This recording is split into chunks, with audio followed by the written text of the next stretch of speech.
CM Punk and Kevin Owens do not like each other. And I don't think this shit is just some storyline. And I'm going to tell you why on this episode of the Crimson Mask Show. I don't need to lay it all out for you. I don't need to lay it all out. Kevin Owens did just that on this past week's episode of SmackDown. He told you why they have beef that started over 20 years ago, with CM Punk basically embarrassing him in front of his peers. Now, the funny thing is, before CM Punk even stepped foot back into the WWE a few years ago, this information was already out there. It was already out there. Everybody pretty much knew the story of Kevin Owens and CM Punk and the beef they had back. I'm assuming that the independent company is Ring of Honor. You can fact check me in the comments if you want to. We knew that they had this whole thing. I think it was about Kevin Owens wrestling gear or some shit like that. So this beef been out there. And then you have to ask the question, are they using this feud to finally say the shit that they've wanted to say to each other face to face for years? I mean, it could be a situation where they already buried the hatchet backstage and now they're just doing it as a storyline on TV. Yeah, that could totally be the case. Or they could really not fuck with each other and just be saying shit that's on the storyline. But we know historically that shit don't go well with CM Punk. Shout out Hangman Page. Kevin Owens even alluded to the fact that the Young Bucks and Kenny Omega don't like CM Punk. I mean, we all knew that. We all know about, the situation that happened over there in AEW. But Kevin Owens also said that there's a ton of other people who don't fuck with CM Punk. I mean, look no further than Seth Rollins. Yes, I understand. They probably buried the hatchet. We've already seen backstage. We've seen them planning shows, planning matches together. So that's probably water under the bridge. But we also have the footage because, the internet never dies. We also have the footage of the time that Seth Rollins said that CM Punk was a cancer and go far, far away, never come back. That shit really happened. That happened before CM Punk even came back to WWE. So we know that there had to be some fences mended. So my only point in bringing that up is that could be a similar thing to what's going on with CM Punk and Kevin Owens. Yes, we know the groundwork for them having a feud has already been laid. And now we're just seeing it said on TV, what's been said probably privately amongst friends, what's been said in shoots on videos, what's been posted online before CM Punk got to WWE for the second time.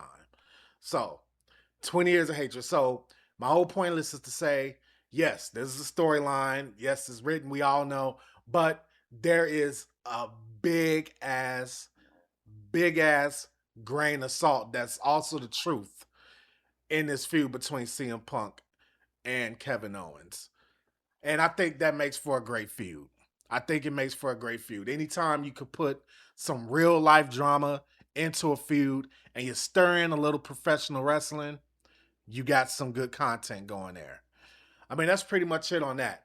So I expect this feud to keep going. I actually could go for this feud having a little more intensity. So far, we've just had some back and forth arguing between Kevin Owens and CM Punk. It's so hard not to say Seth Rollins here, but because I'm so used to them beefing. But yeah, man, I do think it was interesting that he kind of alluded to CM Punk's thing with the Elite. I think that's kind of interesting. I'm interested they also leaned into it a little bit with CM Punk telling Kevin Owens that he's going to have to elaborate. But it makes for interesting television, y'all. What else can we say? Good feud going. Need to see some more physicality, but good feud nonetheless. I don't want to mince my words here when I say, holy shit, you've been waiting. I've been waiting. Some people have been hating. Zilla Fatu showing up in NXT. Now, I knew it was no shot he was going straight to the main roster. I knew it.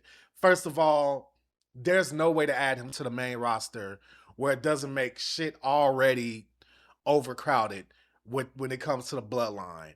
We already have Jacob. We already have what we assume is going to be Solo Sikoa being forced to return to the bloodline, which I strongly have my doubts about. And a lot of fans have their concerns about. I've seen several fans respond or leave comments to some of my 5-minute trash shorts saying, oh, I don't want Solo to go to the bloodline. This bloodline shit is bullshit. Fuck the bloodline, fuck the bloodline, fuck the bloodline. I hear you. I hear you. And I understand why some of you are tired. I get it. I get it. But like I've said on other videos, like I've said online, bloodline is what's driving WWE. If you remove that shit, it's not going to be pretty.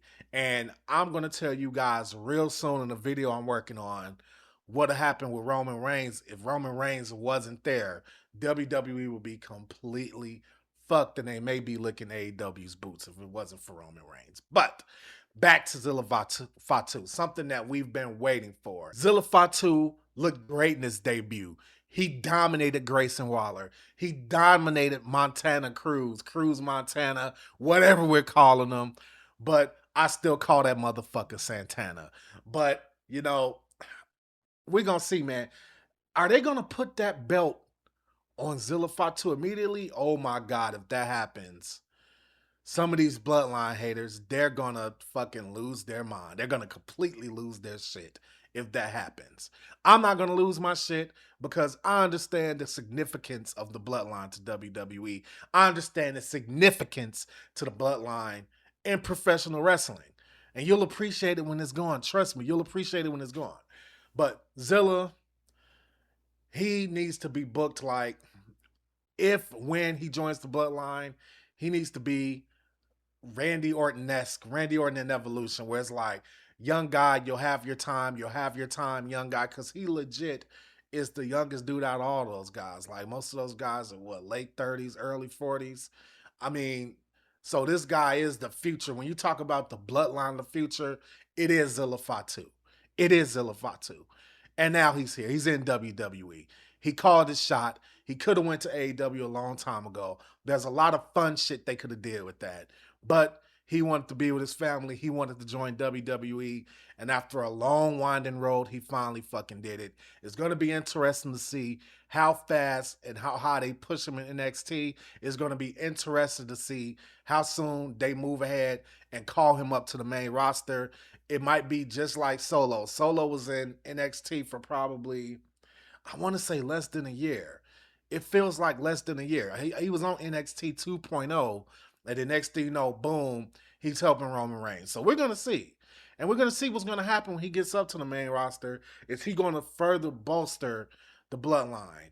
But that group's going to have to fracture, man, because you're not going to be able to have Roman, the Usos, Jacob, Solo, and Zilla Fatu. Like, you're not going to be able to do that. And believe it or not, I actually think a more likely outcome with the bloodline in the future is going to be a bloodline without Roman Reigns. Because I think Roman Reigns is going to move on to bigger, better things in his career. And he's going to leave that to somebody else. And it could be Zilla Fatu. Because I can't see the Usos leading the bloodline. I can see Jacob doing it.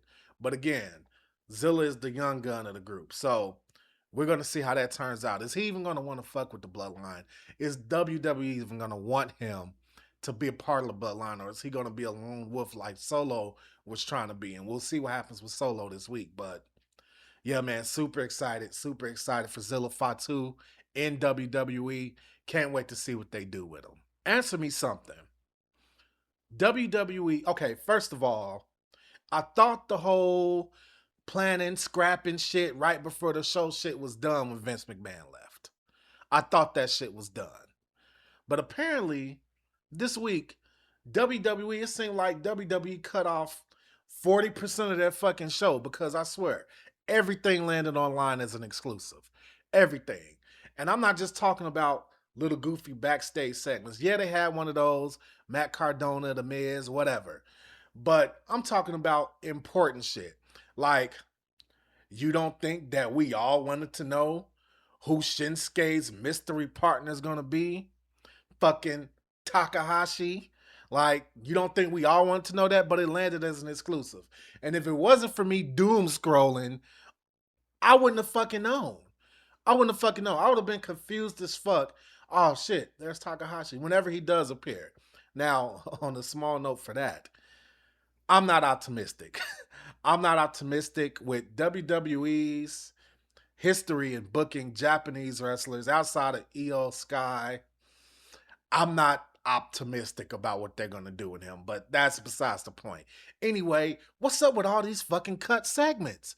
You got all fucking week to plan the show. You got all the fucking week to plan. So even me doing this show, I have to take like hours to like look at data, look at fucking analytics, look at like fucking shit that can help the algorithm, plan the show out, try to make sure I'm not going too long, like all kinds of shit. You mean to tell me that WWE has motherfuckers that they're paying, like, if not six figures, close to fucking show run and plan out these shows, and they're still cutting shit because it doesn't meet the time? What the fuck happened on SmackDown? I'm trying to recall. What the fuck happened on SmackDown that would cause them to go over the time and cut shit from the show? Because it was a very bland episode of SmackDown. It wasn't like, oh, fucking fireworks the whole show, like a SmackDown that you won't soon forget. It was none of that. It was a very bland show. So what the fuck got cut from the show to where you had to take away all these segments? I don't fucking know.